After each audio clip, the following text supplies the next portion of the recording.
कारण मी आणि इरावतीनी हा निर्णय घेतला होता की आपण सिक्वेल बिक्वेल करायचा नाही. मॉडर्न असणं म्हणजे वेस्टर्न कपडे घालणं एवढंच नाही, मॉडर्निटी इथे असते. यांच्या घराण्याला पहाडी घराणं असं म्हणतो, सगळे पहाडी आवाजाचे. वयाच्या 75ला आता माझं आयुष्य संपलं, आता आराम करते असं न म्हणता मला अजून खूप जगायचंय, मला अजून खूप बघायचंय. 5च लोक आहेत की ज्यांची आपल्याकडनं खूप अपेक्षा आहे, पण मग त्या 5 लोकांसाठी सतत चांगलं काम करण्याचं भान आलंय असं मला वाटतं. त्यातनं मला असे सिनेमे करायचे जो सिनेमा होप देतो आयुष्यात जगायला.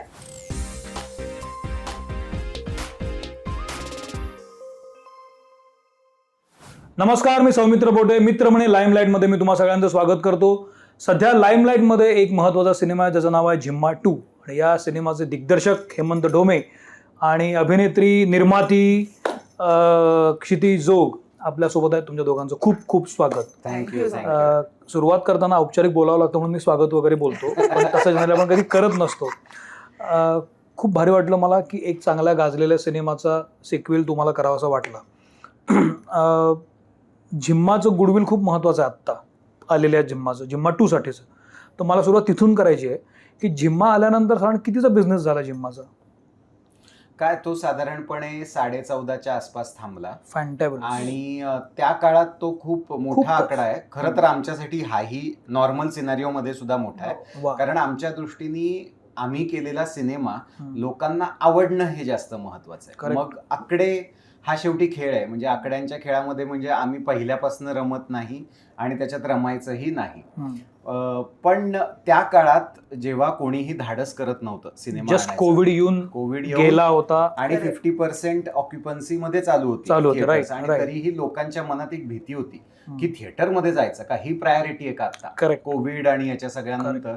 बघू ना, सिनेमेच बघायचे, टीव्हीवर बघू, OTTवर बघू. आणि प्रेक्षकांचं काय, बऱ्याचशा आपल्या घरातल्या मंडळींचं, म्हणजे माझे आई बाबा सुद्धा हेच विचारत होते की तुम्ही आता हे कोविडच्या ह्याच्यात कशाला थिएटरमध्ये गर्दी आणि रिस्क होती. पण क्षितीचं ठरलं होतं की ज्या दिवशी बंधनं निघतील आणि थिएटर्स आणि मॉल्स चालू होतील त्या दिवशी आपण चित्रपटगृहात आणायचा. मग असं झालं की सूर्यवंशी बरोबर नको, एक 2 आठवड्याचा गॅप घेऊया आणि त्याच्यानंतर येऊया. आणि तिने ते ऐकलंच नाही. मी तिला सांगत राहिलो बघू जानेवारीत करूया जरा, गोष्टी अजून बेटर होतील. तर ती म्हणाली की आपल्याला आता माहित नाहीये गोष्टी बेटर होणार आहेत की नाही. ती तिच्या स्वभावाला ठाम राहिली. आणि कोविड असं होतं की पहिली वेव, दुसरी वेव, तिसरी वेव. सो ती म्हणाली की ह्या वेव्हचं काही मला माहित नाहीये, तू सिनेमा हा आता रिलीज करून घे. आणि तो त्यावेळी रिलीज केला आणि लोकांचं प्रचंड प्रेम मिळालं. मला तुला विचारायचं की तू इतकी ठाम कशी काय होतीस? त्याचं खरं कारण मी तुला सांगू का, मला माझ्या सकट असे बरेच लोक माहित होते की खरंच तेव्हा ना त्या काळात असं होतं की नाही माहिती आपण जगणार आहोत, कधी जगणार आहोत, किती जगणार आहोत. मला थोडेसे आनंदाचे क्षण हवेत, मला जाऊन थोडंसं हसायचंय, मला एक होप हवंय, मला अशी काहीतरी कलाकृती बघायची जी मला आनंद देईल, माझ्या चेहऱ्यावर हसू आणेल, मला घराच्या बाहेर पडायचंय. हे मला स्वतःला करायचं होतं. आणि मला माहितीये की माझ्या आजूबाजूचे किंवा ज्या लोकांशी आपण बोलत होतो किंवा ज्यांचे काही अत्यंत रॅन्डम म्हणजे आपली नॉर्मल ऑडियन्स, ह्यांचंही असं होतं की कोणीतरी आम्हाला असं म्हणा की वे आउट, एक वे आउट पाहिजे, एक कोणीतरी असं सांगा की सगळं छान होणार आहे. आणि मला माहिती होतं की झिम्मा ही फिल्म तशी आहे. दुसरं काय होतं, आपण इतके घरात होतो आणि झिम्मा ही फिल्म तेव्हा लंडनमध्ये शूट झाली होती, बायका फिरायला गेल्या होत्या, बायका किती मजा करतात फिरायला जाऊन, ते बाहेर काढणारी फिल्म होती घरातनं. म्हणजे ती कदाचित जर फिल्म असं असतं की एका घरात शूट झाली आहे तर मी हा हट्ट धरला नसता. मला माहिती असं अचानक एक आपण नाही पाहिलं, हे आपण घरात बसून आहोत, आपण टीव्हीवर बघतोय, फॅन्टसी होती. करेक्ट. सो मला असं झालं की माझ्यासारखे बरेच लोक आहेत ज्यांना बाहेर पडायचंय, ज्यांना थोडासा एक वेळ कोविड, आपलं जगणं, आजारपण हे विसरून आनंद हवाय. तर त्यामुळे मला असं झालं की हे लोक असणार आहे. आता म्हणजे हे खूप भारी वाटलं मला हा जो डिसिजन झाला ना, कारण त्यावेळेला मी ज्या बातम्या करत होतो तेव्हा मी ABP मध्ये होतो, तेव्हा पण मी झिम्माची 2-3 उदाहरणं दिली होती की हा पिक्चर हिट झाला, या पिक्चरनी, कारण सूर्यवंशी आपण हिट म्हणत होतो तेव्हा, तसं मराठीमध्ये तुम्ही ते धाडस केलं आणि धाडसाला मोल नसतं. त्यामुळे मला खूप कौतुक वाटतं तुमच्या दोघांचं आणि टीमचं. आता झिम्मा 2 रिलीज होतोय 24 तारखेला नोव्हेंबरला. आताची गणित काय आहेत? गणित खरं विचारशील ना तर गणित नाही आहेत या वेळेला. अच्छा. या वेळेला असं आहे की आम्ही फिल्म करायची जेव्हा ठरवली ना, तेव्हा त्याचं सगळ्यात महत्वाचं कारण हे होतं, आम्ही त्या पात्रांना मिस केलं. आपल्या की पात्रांना दुसरी 2 करताना. जिम्मा 2 करताना आम्ही दोघं जण एकदा बसलेलो असताना आमच्या मनात आलं की 2 वर्ष झाली आहेत, काही म्हणजे जिम्मा 2 करायचा वगैरे असं काही नव्हतं. गप्पा मारत जेवताना गप्पा मारण्याचा विषय चालू होता. मी म्हटलं आता निर्मला असती तर काय करत असती, तिच्या आयुष्यात काय चालू असेल रे आता, असं रॅन्डम बोलत होतो. अत्यंत गप्पा मारतो ना घरात बसून, जेवताना दोघं जण याच्यावर गप्पा मारत होतो की खरंच आपल्याला असं होतं ना की हे कॅरेक्टर आता काय करत असेल, मग मीताचं लग्न झालं असेल का, मग सुचित्राच्या कॅरेक्टरचं तुला काय असं झालं? लक्षात आलं का जे होतं ना की प्रोड्युसर सुचवतोय घ्या हो, हो. आणि प्रोड्युसर अतिशय चांगल्या अर्थाने सुचवत होता, कारण मी आणि इरावतीने हा निर्णय घेतला होता की आपण सिक्वेल बिक्वेल करायचा नाही. ओ जिम्मा केला, पुढचा सिनेमा करूया नवा, सिक्वेल वगैरे या भानगडीत पडायचं नाही. कारण माझं स्वतःचं असं मत आहे की ते बऱ्याचदा त्याला यश मिळत नाही. याचं महत्वाचं कारण आधीचा सिनेमा, आधीची परिस्थिती, ऑडियन्सची त्यावेळेची मानसिकता, पात्र, काय काय रिलेट झालं हे तुम्हाला त्या टायमिंगचं गणित आहे. एक्झॅक्टली. तर ते टायमिंग पुन्हा लाभेल आणि पुन्हा पुन्हा हे वर्क होईल याची काही शक्यताच नसते. आणि मी आजूबाजूला इतके सिक्वेल्स पाहिलेत की असं झालं, बरा होता रे आधीचा, कशाला घालवलं सगळं. तर त्याच्यामुळे मला ही भीती होती की आपण जे काही लोकांचं प्रेम करायचंय. मिळवलं ते पुन्हा गृहीत धरून घालवू, की काय पहिला चाललाय ना हा घ्या दुसरा, हा तर चाललाच, आर्थिक गणित आम्ही बांधलं. परंतु आमचं असं ठरलं होतं माझं आणि इराचं की अजिबात या फंदात पडायचं नाही, आपण बनवायचाच नाही सिक्वेल. आणि मग हे सुचवत त्यांनी एक दिवस माझं काय झालं मी तुला सांगते. माझं झालं असं की जिम्मा जेव्हा सिनेमा बघून बायका, जनरल ऑडियन्स बाहेर येत होतं, तेव्हा एक असतं माहिती, मला तुमचा सिनेमा खूप आवडला, छान झाला, मस्त होती गोष्ट, किती छान, असं नाही आलं रिव्ह्यू. मला दरवेळेला हा रिव्ह्यू आला, ऐका ना ते निर्मला जी आहे ना माझी आई अशीच आहे, तुमचं मीताचं जे कॅरेक्टर आहे ना, म्हणजे माझ्या कॅरेक्टरशी मला आश्चर्य वाटलं खूप. आणि आपल्याला कळत नाही ते करताना त्याचा सिरियसनेस, पण त्या मीता या कॅरेक्टरशी रिलेट करणाऱ्या एवढ्या बायका होत्या सौमित्र. म्हणजे अजूनही मला त्याच्यावर मेसेज येतो की नवरा नुकताच गेलाय, एकटेच आहोत, बाहेर पडावं का नाही. म्हणजे जिम्माच्या निमित्ताने आणि हा काहीतरी त्या ट्रॅक आहे हे माहीत असून बायका ज्यांचे, म्हणजे एक बाई मला माहितीये जिचे मिस्टर अगदी 1 वर्षभरापूर्वी गेले आणि कधीच घरातनं बाहेर नाही पडली, पण ती असं म्हणाली हा सिनेमा बघायला मी एकटी जाणार. तर मला असं वाटलं की केवढी मोठी अचिव्हमेंट आहे. तर मला असं वाटलं की लोक फक्त गोष्टीच्या प्रेमात नाही पडले की त्या ट्रिपला गेल्या, अशी अशी मजा झाली, सिनेमा संपला. लोक कॅरेक्टर्सच्या प्रेमात पडले, त्यांना कॅरेक्टर्स आपलीशी वाटली, त्यांना कॅरेक्टर्स आवडीशी वाटली. त्यामुळे नुसतंच गोष्ट छान आहे तर ती गोष्ट आता पुढे काय होणार, मग त्या पुढे काय ग्रीसला फिरायला गेल्या, मग काय, तर लोकेशन महत्वाचं नव्हतं, त्या पात्र. म्हणजे खरं तर नंतर असं लक्षात आलं, जिम्मा हा सिनेमा गोव्यात झाला असता, हा पुण्यात झाला असता, हा ह्या रूम मध्ये 7 बायका अचानक आल्या आणि झाला आणि आपापल्या गोष्टी सांगतायत, कदाचित तरीही कॅरेक्टर्स तेवढीच आवडली असती लोकांना. सायकोलॉजीशी संबंधित. Correct, the whole point was the character. So मी त्यांना म्हटलं की मला तुमचं रिझर्वेशन कळतंय की का नाही करायचा, पण माझ्या प्रश्नाचं उत्तर द्या की ही कॅरेक्टर्स पुढे 2 वर्षांनी काय करत असते, एवढंच मी त्यांना विचारलं. मला एवढंच सांगा. मग त्यांनी त्यांचं सांगितलं, हिचं असं चालू असेल, ही आता असं करत. म्हटलं आय रेस्ट माय केस, तुमच्याकडे आहे 2 वर्षांनी, कॅरेक्टर्स काय करतायत हे तुम्हीच सांगताय मला, तर इट इज अ फिल्म. मग त्यांना तयार केलं मी. आणि आम्ही सुद्धा त्या बाबतीत एक्साइट झालो. याचं कारण महत्वाचं, ती जसं म्हणाली की आपण हा सिनेमा या पात्रांसाठी करूया, याला दुसरं कुठलंही गणित लावूया नको, ही पात्र काय करत असतील. सगळ्यात महत्वाची गोष्ट मी तुला अजून सांगतो, त्यावेळेला आम्ही होते नव्हते ते पैसे लावून, मी आणि क्षितिनी आणि सोबत आमचे 2 मित्र नंतर तयार झाले की चला किती कमी पडतायत, म्हणजे लिटरली असं, आता कुठं अडलंय, म्हणलं अरे रे अजून 1 करोड पाहिजेत आम्हाला, हे घे 50-50, चला संपून टाका विषय. अशा ह्याच्यात ते गणित झालं होतं त्या काळी. आणि खूप गोष्टी माझ्याकडनंही राहून गेल्या होत्या शूटच्या दरम्यान. मग कमी दिवसात संपवा, मग काही जुन्या काही लोकेशन्सवर घाई करा, पाऊस आला नाही, माझ्याकडे वेळ नाहीये, गाणी बनवताना काही हात आखडता घ्यावा लागला. सो असं लक्षात आलं की सिनेमा बनवला, त्याला यश मिळालं, हे त्या सिनेमाचं नशीब, करेक्ट, आपलं तर नाहीच. करेक्ट. पण दुसरा जर बनवायचा असेल तर आता मग जुन्या चुका सुधारूया. बरं. मी मग त्याच्यासाठी किट झालो की माझ्या जुन्या चुका सुधारता येत असतील तर मी हा पुढचा भाग. पण मग आता या नव्या जिम्मा 2 मध्ये काय दिसणार आहे की जे जुन्या जिम्मामध्ये नव्हतं? कदाचित माझी त्यावेळी झालेली घाई कमी दिसेल कदाचित. हम्म. जुन्या चुका ज्या झाल्या असतील त्याच्यापेक्षा नव्या चुका नाही, केल्या खरं तर हा असतील. तू चुका म्हणतोस ना, हे मला खरं तर असं नसतं. तू ते चुका म्हणतोयस हे खरं तर तुझं मला खूप जमिनीवर असणं वाटतं, कारण चुका ह्या होतच असतात कुठेही. म्हणजे मी त्याला तेच म्हणते इट्स अ की पार्ट अँड पार्सल हो, ऑफ क्रिएटिव्हिटी. चुका म्हणजे चुका चुका हे नसतात माझा त्या. ना बायको म्हणून, कंपनीत पार्टनर म्हणून, निर्माती म्हणून त्याची माझं हे नेहमी म्हणणं आहे की चुका होतातच, म्हणजे होतातच. आपल्या हातात नाहीत. फक्त त्याच चुका झाल्या ना की त्याच्यात गंमत नाही. म्हणजे जिम्मा 2 मध्ये कदाचित झाल्याही असतील, पण जिम्मा 1च्या रिपीट नाही झाल्या. आपण चुकांबद्दल नको बोलूया, आपण डायरेक्ट पिक्चर मग असं बघायचं. झालं ना की त्यावेळेला आम्हाला कोरिओग्राफीवालं गाणं करायचं होतं हा की सगळे नाचतायत हा. आणि धमाल.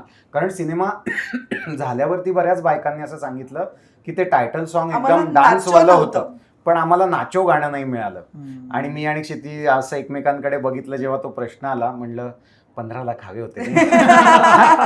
So, आणि ह्या वेळेला असं झालं की यावेळेला हे सगळं करायचंय. हम्म. यावेळीची लोकेशन्स प्रचंड महागडी आहेत. महागडी काय आहेत तर ती कधीही शूट न झालेली आहेत. वा.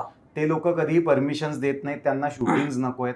अशा भागात केलं की जे एक नॅशनल पार्क आहे आणि नॅशनल पार्कमध्ये त्यांचे प्रचंड नियम आहेत. हो. युनेस्कोची हेरिटेज साईट आहे ती, बरं. जिथं आपण शूट केलं. बरं. त्यामुळे तिथे ऑलरेडी खूप बंधनं होती. पण आम्ही यावेळेला 5-6 महिने आधीपासून तयारी केली. हम्म. त्या नॅशनल पार्कलाही आपल्या सोबत घेतलं बरं. की आपण का करतोय हा सिनेमा, बरं. काय अरे वा. उद्देश आहे. आणि ती लोकेशन्स मग अवेलेबल झाली.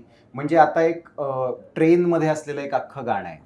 त्याच्यानंतर झिपलाईन करताना दिसणार आहेत हो, बायका, ते ट्रेलर मध्ये बघितलं. बोटिंग करताना दिसणार आहेत बायका. सो हे ऍडव्हेंचर जे ऍड झालं, म्हणजे आपण म्हणतो ना की इथं होतो तर थोडं इथं जायचा प्रयत्न करूया, ते करण्यासाठी खर्च होता खरं सांगायचं तर. हम्म. ते करता दरवेळेला येतं, पण थोडा खर्च अधिक हवा होता. आणि मग योगायोगानं आनंदेल राय जोडले गेले. खूप मोठं नाव आहे. आणि आनंद सरांनी आम्हाला असं विचारलं की काय आहे तुमच्या डोक्यात. म्हणलं असं असं आहे. ठीक आहे, मग मी काही त्याच्यात कॉन्ट्रीब्यूट करू शकतो का. तर क्षिती म्हणाली की नाही, आमचं तयार आहे सगळं, तुम्ही नका कॉन्ट्रीब्यूट करू, हम्म. आम्ही बनवतोय आमचा सिनेमा. तर ते म्हणाले नाही, काहीतरी करून मला जोडलं जायचंय. मला पहिला भाग प्रचंड आवडलाय, हम्म. कारण माझ्या सिनेमा सांगण्यामध्ये आणि तुमच्या सिनेमा सांगण्यामध्ये साम्य आहे. कारण मी पात्रांमध्ये गुंततो, तुम्ही कदाचित पात्रांमध्येच अडकलेले आहात, तुम्ही कथेत नाही आहात. हम्म. तर आम्ही म्हणलं हा. तर ते मला म्हणाले की नाही, जोडलं जायचंय, तू क्षिती को कन्व्हिन्स कर. मला एकट्याला नंतर बोलवलं. हम्म. ती ऐकत नाहीये, ती खूप ऍडमंट आहे. हम्म. तर तिला समजव हे की आपण मिळून करूया, आपण मोठं करूया अजून. म्हणजे तुला जे जे आवश्यक आहे, तू म्हणशील मला असं हवंय तसं, ते सगळं आपण अवेलेबल करूया. आणि त्या माणसाने कधीही बजेट कुठपर्यंत चाललंय हे विचारलं नाही. त्या माणसाने आजवर सिनेमा पाहिलेला नाही. त्यांनी एकदाच मला सांगितलं, ती पात्रांचं काय काय करतोस मला सांग. वो मीता क्या करेगी अभी. हम्म. म्हणलं मीता की अभी ना घर से, आता ते ट्रेलर मध्ये आलंच आहे हम्म. की घरी सुरू झालंय की लग्न कर. हम्म. और वो क्या डिसीजन लेगी. मी म्हणलं असं असं असं. ब्रिलियंट, कर दे. मग इंदू का क्या हो रहा है, इंदू का ये हो रहा है, असं असं असं असं. ते म्हणाले तेरे को आ रही है ये फिल्म, तू कर ले. अच्छा. आणि मग योगायोगानं नंतर जिओ स्टुडिओत सुद्धा आलं. हम्म. कारण आम्हाला असं वाटलं की आता हा सिनेमा जर आपण पुन्हा बनवतोय तर तो आधीपेक्षा जास्त वायडर रीच मध्ये पोहोचला पाहिजे. हम्म. आता तो कानाकोपऱ्यात पोहोचला पाहिजे. आणि आता तो लोकांनी आम्हाला हे मेसेजेस नाही केले की आमच्या गावात थिएटरला लागलेलं नाहीये. वा. तो आता गावागावात लागला पोहोचला पाहिजे. पाहिजे. आणि आपण प्रचंड मोठा रिलीज करतोय. महाराष्ट्रात जवळपास 400 थिएटर्स आहेत. प्रत्येक थिएटरला, प्रत्येक गावात जिम्माचा शो असतो. याच्यामध्ये पहिला जिम्मा लोकांना आवडला. आता हा जिम्मा कुठं लोकांना स्पर्श करेल, काय मनात घुसेल आणि का घुसेल असं वाटतं? पहिल्या जिम्मापेक्षा ह्याच्यात ना मजा तर आहेच, कारण ती येणारच. कारण 7 बायका एकत्र आणि मी ते आल्यावर- ट्रेलर बघून जळलो. हेवा वाटलं मला तुमचं की मला सोबत घेऊन जा ना. म्हणजे मी नुसतं फिरीन, फक्त तुझी बॅग घेऊन फिरीन, बाकी काही प्रॉब्लेम नाही. मी तुला खरंच सांगते, स्क्रिप्ट ऐकल्यावर सुद्धा इराणी इतकं मस्त लिहिलंय. प्रत्येक कॅरेक्टरचा जो ग्राफ आहे, म्हणजे सुहास मावशीचे काम करते इंदूचं, जिची 75 आता. हम्म. आणि म्हणजे त्या 75 आणि तिचं वय खरं सुद्धा लक्षात घेता आता किती फिरणार आपण, हम्म. असं काही वाटणाऱ्या बायकांसाठी ह्याच्यात आहे की नाही, खूप आहे वा. अजून. बर. अजून खूप आहे फिरायला. मीताच्या घरचे मागे लागलेत की लग्न करायचंय, ती करते का नाही आणि का नाही, किंवा का काय करते होतं? किंवा का नाही करत, हम्म. ह्याच्याबद्दलचे जे एक्सप्लेनेशन इराणी कॅरेक्टर म्हणून दिलेत ना, हम्म. म्हणजे आपण माणूस म्हणून बदलत नाही, पण 2 वर्षांनी आपण मॅच्युअर होतो, आपल्याला काही वेगळ्या गोष्टी कळतात, ग्रो होतो. तशीच ती कॅरेक्टरही थोडी थोडी ग्रो झालीत. म्हणजे निर्मलाचं जे कॅरेक्टर निर्मिती सावंत जे करतात, जे अत्यंत पॉप्युलर झालं, तिची सून आली आहे, तर त्यांनी नाही म्हटलं तरी इन्सिक्युअर वाटतं का आपल्याला आपल्या मैत्रिणींच्या आपल्या सुनेनी जरा फुटेज घेतलं तर ह्या ज्या अत्यंत ह्युमन पण एव्हरीडे गोष्टी आपल्या आयुष्यातल्या ज्या कधी कधी आपण नाही बोलून दाखवत ते सिनेमाच्या निमित्ताने म्हणजे तुमच्या मनातलं बोलण्याचा प्रयत्न आहे हा. आणि आयुष्य जसं आहे ज्या परिस्थितीत आहे ते टू द फुलेस्ट जगलं पाहिजे हे सांगणारा झिम्मा 2 आहे. किती छान. वा. तू आता म्हणालीस ना आपण वर्षा 2 वर्षात ग्रो होत असतो, कॅरेक्टर पण ग्रो होतं. तू प्रोड्युसर म्हणून किती ग्रो झालीस? मी ग्रो झाले नक्कीच, कारण मला पहिल्या ह्याला काय होतं, खरंच मी खूप अनभिज्ञ होते. मला ते फील्डच माझं नव्हतं, मला माहितीच नव्हतं. म्हणजे आम्ही तो करायला घेतला एवढ्यासाठी कारण आम्हाला असं वाटलं होतं झिम्मा हा सिनेमा ओरिजिनली का कोणी प्रोड्यूस करायला घेईल, कारण आमच्या जे डोक्यात होतं ते आम्ही काय सांगणार, सिनेमाची गोष्ट काय आहे, 7 बायका फिरायला जातात.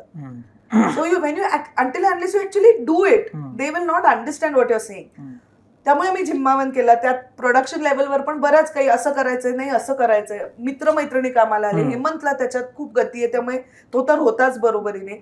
झिम्मा 2 करताना काही गोष्टी अजून छान करायच्या, कशा मॅनेज करायच्या, आपल्याबरोबर नवीन ऍक्टर्स येतात, नवीन लोकेशन, ती प्रमोट कशी करायची फिल्म, ह्याबद्दलचं थोडंसं ज्ञान मी पूर्ण शिकले तर नाही, it's a very long way to go. पण हा म्हणजे तेव्हा मी सिरियस नव्हते खरं सांगायचं तर प्रोड्युसर म्हणून, की आता आपण एक कंपनी करायची आणि आपण ती पुढे चालवायची, असं काही फार माझ्या डोक्यात नव्हतं. पण झिम्मा 2 नंतर आता असं मला वाटतंय की हो, चलचित्र मंडळी जी कंपनी आम्ही फॉर्म केली आहे त्यातनं मला असे सिनेमे करायचे जो सिनेमा होप देतो आयुष्यात जगायला. आणि तू मगाशी म्हणालास की ते ॲडमंट असणं हिचं ते कसं मी नाही म्हणालो, तूच म्हणालो. ते कसं बदलत नाही हे मी तुला सांगतो. आता हा 3रा सिनेमा आहे आम्ही मिळून प्रोड्यूस केलेला. प्रत्येक सिनेमा ती नोव्हेंबरमध्ये आणतीये. तिने झिम्मा आणला नोव्हेंबरमध्ये, त्याच्या 1 वर्षांनी तिने सनी आणलाय नोव्हेंबरमध्ये. यावेळी तिचा हट्ट होता की नोव्हेंबरमध्येच सिनेमा आला पाहिजे. काय विशेष आहे? आता तिचं ठरलंय दरवर्षी नोव्हेंबरमध्ये एक सिनेमा आणायचा. Very good. चांगलं आहे ना, पण ठरलंय आमचं. आय होप असं होईल, आय रिअली होप. पण मला असं वाटतं आनंदाचं वातावरण असतं अरे सगळीकडे, म्हणजे लोक खुश असतात, मी खुश असते, एक थंडी असते आलेली, people are happy, people want to celebrate. Diwali असते, सण आलेले, मग क्रिसमसची तयारी असते, आपण एका हॅपी स्पेसमध्ये असतो. नंबर 1. नंबर 2, मला जेन्युइनली असे सिनेमेच करायचे आहेत पुढे सुद्धा की ज्यांनी लोकांना आनंद होईल. Very good. मला आवडलं. तू दिग्दर्शक म्हणून काय ग्रो झाला झिम्मा आणि झिम्मा 2 मध्ये? मला असं वाटतं झिम्मा हा माझ्या दृष्टीने पहिला सिनेमा होता ज्याच्यात मला काय हवं ते म्हणता आलं. एक्झॅक्टली, की मला ज्या पद्धतीचे सिनेमे बघायला आवडतात तसा सिनेमा बनवता आला. मी असे काय आधीचे सिनेमे डिसोन करणार नाही माझे, परंतु यावेळेला जास्त ठाम होतो मी की मला हे म्हणायचंय हे करायचंय आणि प्रोसेस आहे ती. करेक्ट. त्याच्यानंतर मी सनी केला, सनी नंतर आता हा केला. मला असं जाणवतंय की हळूहळू आता माझ्या सांगण्यामध्ये ना मला जे हवंय ते यायला लागलं. आता मी इतरांना खुश करायला नाही सांगत आहे. किती छान. जे आधीच्या सिनेमांमध्ये होतं की मी दिग्दर्शन करतोय, आता खुश व्हा, बघा छान छान आहे ना सीन, मस्त घेतला शॉट, कसला घेतलाय ना मी. आता ते सोडून दिलं. आता मी ते शॉर्ट मध्ये आधी असं म्हणत असतो. हो म्हणजे काय बघतोस काय मुजरा करला, मला मी असा ऑडियन्स कडे असा बघायचो, सॉलिड आहे ना म्युझिक, सॉलिड आहे ना म्युझिक, असं बघायचो. म्हणजे सी काय आहे ते तेव्हा नव्याची ठहराव आला असं मला वाटतं. ठहराव मे बी ठहराव. आता मला कळत नाहीये ते, पण मला हे कळतंय की आता म्हणजे निखिल सर फार मस्त म्हणतात. निखिल सर नेहमी असं म्हणतात हेमंतची सगळ्यात मच्युअर फिल्म आहे, which I think is a very right way of putting it. म्हणजे as him as a director and I completely agree with him. Nikhil सरांचं जे म्हणणं आहे की it's your mature film, I agree. सिनेमाचं प्रतिबिंब आपल्या जगण्यावर पण पडत असतं. तुमच्या जगण्यामध्ये फरक पडलाय या 2 सिनेमांमुळे खूप. आणि काय पडलाय तुमच्या व्यक्तिगत जगण्यामध्ये? म्हणलं तसं ठहराव आला खूप आयुष्यात. म्हणजे जबाबदारी आली, भान आलं खूप मोठं. काही वेळेला अशा कमेंट्स येतात आपल्या फोटोज खाली, आपण काही नवं टाकलं की त्यांनी असं एकदम हे व्हायला होतं, बापरे बापरे, नाही कोणाची तरी आपल्याकडनं खूप जास्त अपेक्षा आहे. आपण भले काय आपण म्हणूया की 15 कोटी लोकांपैकी 5च लोक आहेत की ज्यांची आपल्याकडनं खूप अपेक्षा आहे, पण मग त्या 5 लोकांसाठी सतत चांगलं काम करण्याचं भान आलंय असं मला वाटतं. आणि माणूस म्हणूनही आता आमच्या लग्नाच्या म्हणजे त्या त्या प्रवासातही आता 11 वर्ष झाली लग्नाला. हम्म. मग आम्ही आता नवीन लग्न, मग मधली स्टेज, त्याच्या पुढे गेलो आता. Very good. त्याच्यानंतर स्वतःच्या आयुष्यातल्या वयांमध्ये सुद्धा आता इकडे चाललोय आम्ही की आता पुढे कुठं थांबायचंय, कुठे जाऊन आपल्याला थांबायचंय किंवा इथं जाऊन आपल्याला बघायचंय स्वतःला. हे नव्हतं आधी काही. आधी नुसतंच होतं ते, म्हणजे त्या वर्षीचा झेगौरव, त्या वर्षीचं एवढंच होतं ते. किती महत्वाचं आहे पण आता थोडंसं ना त्या सगळ्याच्या पलीकडे. आणि हे व्हायला सिनेमातली कॅरेक्टर्स पण खूप शिकवतात सौमित्र. म्हणजे मला तर हा. नेहमी असं वाटतं, स्पेशली झिम्मा सारखं जे आहे, म्हणजे त्यातला कबीरचं जे कॅरेक्टर आहे, सिद्धार्थचं जे कॅरेक्टर आहे, असे खूप मित्र आहेत माझ्या आजूबाजूला, माझे स्वतःचे जवळचे मित्र किंवा माझे भाऊ, की जे सगळ्या मावश्या एकत्र येऊन, आमच्याकडे काय होतं, सगळ्या मावश्या काकू वगैरे एकत्र आले की सगळे एकत्र बोलतात. सगळ्या, म्हणजे कसं कोणाला कळतं काय बोलतंय, आय हॅव नो आयडिया. तर आम्ही सगळे एका वेळेला एकत्र बोलतो. आणि म्हणजे तेव्हा जेव्हा आमचे भाऊ असं कलकल होते तुमची, आता आम्हालाही कळतं की हो कलकल होत असेल, कारण मी पण ते पाहिलंय. यांच्या घराण्याला पहाडी घराणं असं म्हणतो, सगळे पहाडी आवाजाचे. तर आणि मला आणि ना माझ्या भावांनाही किंवा माझ्या मित्रांनाही आता असं कळतं की हे जे एकत्र बोलणं आहे ना ह्या बायकांचं, ह्याच्यात इंडिव्हिज्युअली त्याला खूप लेयर्स आहेत, जसे ह्या सिनेमात लेयर्स आहेत. म्हणजे निर्मिती मावशीचं कॅरेक्टर जे पहिल्या ह्याच्यात सगळं ट्राय करायला घाबरत होतं, जे वेस्टर्न कपडे घालायला घाबरत होतं, आपल्याला ट्रेलर मध्ये पण दिसतं ती आता घरनं येताना एक वेस्टर्न टॉप घेऊन आली. तिलाही पुढे जाऊन काहीतरी बघायचं की हे आहे कसं आहे. रिंकूचं जे कॅरेक्टर आहे त्या कॅरेक्टर कडनं असं होतं की मॉडर्न असणं म्हणजे वेस्टर्न कपडे घालणं एवढंच नाही, मॉडर्निटी इथे असते. म्हणजे अशा छोट्या छोट्या किंवा काही वेळेला ना असं होतं शहरातल्या राहणाऱ्या लोकांचं की गावातले लोक मॉडर्न नसतात. आणि माझा स्वतःचं, कारण हेमंतचं सगळं म्हणजे माझं सासर, एक्सटेंडेड फॅमिली सगळे गावात आहेत, अजूनही शेतकरी आहेत ते सगळे. पण माझ्या असं लक्षात येतं की ते जास्त मॉडर्न आहेत. म्हणजे कपड्यांच्याच नसतील पण त्यांच्या विचारात ते खूप जास्त मॉडर्न आहेत आपल्यापेक्षा. ते असं बोलून दाखवत नाहीत, ते इंग्रजीत 10 वाक्य बोलून दाखवत नाहीत आपल्याला, पण what they mean actually is way more progressive. किंवा इंदूचं जे कॅरेक्टर आहे सुहास मावशीचं, वयाच्या 75ला आता माझं आयुष्य संपलं, आता आराम करते असं न म्हणता मला अजून खूप जगायचंय, मला अजून खूप बघायचंय. आणि ते सुहास जोशीमध्ये स्वतःमध्ये पण आहे. तर असं वाटतं ही जी ऊर्जा आहे ना, हे जे त्यात, किंवा सायलीचं जे कॅरेक्टर आहे, जे आता मी 40ला आलेली असल्यामुळे काही वेळेला असं होतं म्हणजे आजकालच्या नवीन मुलींना तुम्हाला टाइमपासच करायचं, हे माझ्याही येतं. म्हणजे मला हसू येतं कारण मी कधीतरी त्या वयात होते आणि मला कोणीतरी हे म्हणत होतं. पण आता मला असं होतं आपण 40ला आल्यावर जरा ना आजची पिढी जरा हेच करते. मग लक्षात येतं आपणच जी फिल्म बनवली आहे त्याच्यातलं आपलंच जे पात्र आहे, जे वरवर असं दिसत असलं तरी आतमध्ये तिला किती ठहराव आहे, त्या कॅरेक्टरचं किती म्हणणं आहे, तिच्यात किती पॉइज आहे, हे फक्त वरवरचं आपण बघतोय, आतमधलं आपण थोडं डिस्कार्ड करतोय का. तर ह्या गोष्टी मला ह्याच कॅरेक्टर्स कडनं शिकायला मिळालेल्या आहेत. वा, मला शेवटच्या टप्प्याकडे येतो मी. या सिनेमामध्ये 2 कॅरेक्टर्स नवीन आली, तर ह्या 2 कॅरेक्टर्स कसे काय आले एक, आणि त्या दोघींना कसं काय चूज केलं? मला त्यावेळी आम्ही जेव्हा बोलत होतो तेव्हा जसं म्हणलं प्रत्येक पात्र काय करत असेल, तेव्हा असं लक्षात आलं की सोनालीचं जे पात्र होतं मैथिली, ज्याच्या अगेन्स्ट मी निखिल नावाचं पात्र केलं होतं, तर आम्ही असं म्हटलं की आता उगच ना त्यांच्यामध्ये भांडणं लावून तो कसा वाईट निघाला किंवा त्यांचं लग्न मोडलं ह्या झोनमध्ये जाऊया नको, त्यांना आहे तसंच छान ठेवूया. कोणाचं तरी छानही झालंय. मृण्मयीचं जे पात्र आहे ती पहिल्या पात्राच्या शेवटी असं म्हणते की आम्ही मुलासाठी ट्राय करतो. मी म्हटलं आपण एक ह्या पात्राला जर ब्रेक देऊन पाहिला, कदाचित जर हा सिनेमा वर्क झाला आणि अशी शक्यता तयार झाली की याचा 3रा भागही बनवू शकतो, तर तेव्हा एक शक्यता आहे त्या पात्रांची काहीतरी वेगळं होण्याची, कारण अजून काळ जाईल.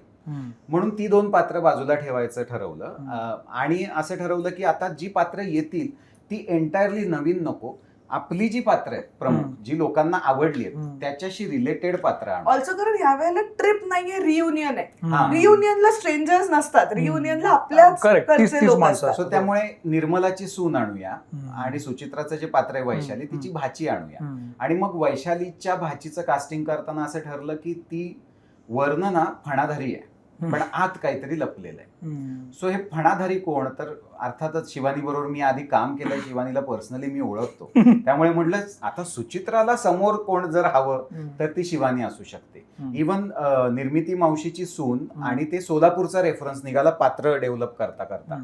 ती सोलापूरची असते, अकलूज म्हटलं रिंकू, आपण रिंकूला विचारूया. आणि ते इतकं चपखल बसलंय, रिंकू स्वतः जशी स्वतःच्या आयुष्यात आहे की ती अत्यंत साधी आणि अत्यंत त्या वयात, आत्ता जे वय आहे तिचं त्या वयात असलेली मुलगी आहे. तर म्हणलं ह्याची ना मदत होईल त्या पात्राला आणि भाषेची पण मदत होईल आणि अत्यंत छान प्लेझेंट अशी रिंकू या चित्रपटात दिसेल आणि ती बऱ्याच काळाने अशा पद्धतीने लोकांना दिसणार आहे. सो म्हणून ही 2 पात्र ठरली आणि आज जेव्हा सिनेमा बघतो तेव्हा असं झालं की बरं झालं आपण ना एंटायरली नवीन कोणीतरी आणलं नाही, पात्रांशी रिलेटेड पात्र आणली आणि ह्या 2 अभिनेत्रींची निवड केली, ज्याच्यामुळे त्याच्यामध्ये एक फ्रेशनेस पण आला, पण त्या पात्रांच्या असण्याची गंमत पण ऍड झाली. अरे वा वा. मला हे फार महत्वाचं वाटतं, किती एक विचार होतो ना छोट्या छोट्या गोष्टींचा. तर एक सिनेमा बनताना इतक्या सगळ्या गोष्टी असतात. मला खात्री आहे की या सगळ्या गप्पांमधून मुळात सिनेमा काय आहे आणि तो काय सांगतो हे बरंचसं ओपन झालं असेल. तर तुम्हा दोघांना खूप शुभेच्छा. हा सिनेमा 24 तारखेला येतोय आणि जिम्मा 2 हा सिनेमा जरूर पहा, तुम्हाला नक्की आवडेल, कारण ऑलरेडी पहिला भाग लोकांनी डोक्यावर घेतला आहे.